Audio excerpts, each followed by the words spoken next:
jo el primer que destacaria és que precisament la reacció a les polítiques contra les escoles, contra les aules que va fer el govern d'en Bauzá, van aconseguir treure en el carrer 120.000 persones a la vegada a Mallorca, Menorca, Eivissa i Formentera. No és molt habitual una mobilització per un mateix tema a les 4 illes a la vegada.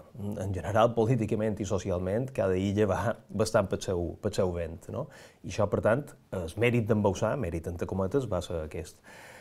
Per tant, això ens dona també l'esperança de que hi ha hagut també una gran feina per part de tota la comunitat educativa, sindicats, assemblea de professors, associacions de pares d'alumnes, associació de directors, tothom per aconseguir també elaborar un pacte educatiu. Per tant, partim de la base d'un avantatge que és que hi ha les bases fonamentals per a aquest pacte educatiu ja posades a damunt la taula.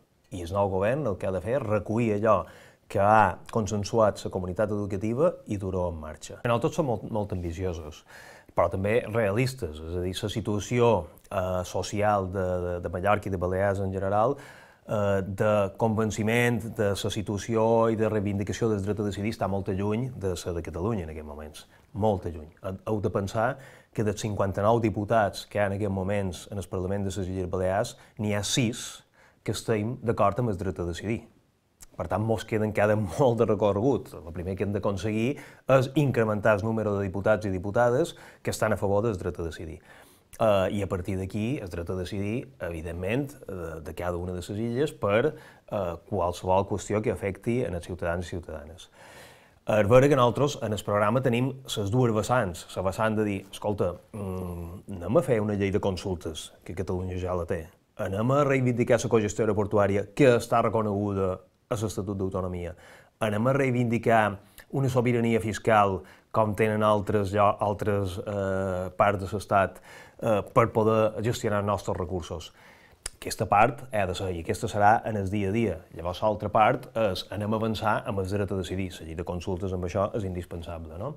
Amb quin objectiu? Evidentment, jo personalment defenso un estat propi per a les Illes Balears, que en el futur, si així ho volgués la gent, pogués arribar a confederar amb la resta de països catalans. Avui per avui, això és una utopia, hem de ser realistes. Avui per avui hem d'anar fent passes a poc i anar avançant en aquest aspecte. Tenen un avantatge damunt nosaltres, que mediàticament estan sortint cada dia en els distints mitjans de comunicació a nivell estatal, cosa que nosaltres no tenim. De totes maneres, sí que és vera que nosaltres tenim una opció que està fent feina per Mallorca des de Mallorca i els únics interessos que nosaltres prioritzam són els de Mallorca, a diferència d'aquestes formacions que el que els interessa és el novembre les generals i que tota la seva estratègia va en funció de les generals. De fet, no havia passat mai que hi hagués tanta d'intromissió des de les centrals de Barcelona o de Madrid, Ciudadanos i Podemos, fins i tot digitant estratègies, digitant candidats i digitant si poden o no poden coalicar-se, etc. Un sucursalisme i un centralisme que no s'havia vist mai. I jo crec que els ciutadans això ho arribaran a veure, ja dic, nosaltres no depenem de ningú i aquest és el nostre gran avantatge. Podemos hi ha actituds ambigües i no és el mateix el que estan dient des de Mallorca que des d'Eivissa, la mateixa formació. Clar, a veure, per nosaltres tenim claríssim aquest tema, és un tema per nosaltres innegociable. El català de la llengua vehicular a les escoles, s'ha de recuperar una direcció general de política lingüística, el català s'ha de normalitzar i han de recuperar la recepció dels canals que s'han perdut ara en la TDT. També és vera que internet ens obri un espai que evidentment també hem d'aprofitar en aquest sentit.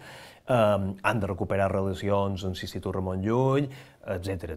Jo crec que en aquest sentit hi ha moltes coses a fer que nosaltres tenim claríssim i que no se mos ocorre d'aquestes maneres pensar que nosaltres participaríem en un govern que això no ho tingués claríssim. Per tant, a partir d'aquí per nosaltres el tema no és objecte de possible negociació. Altres, per ventura, hauran de fer un pensament, però nosaltres sí que ho tenim claríssim.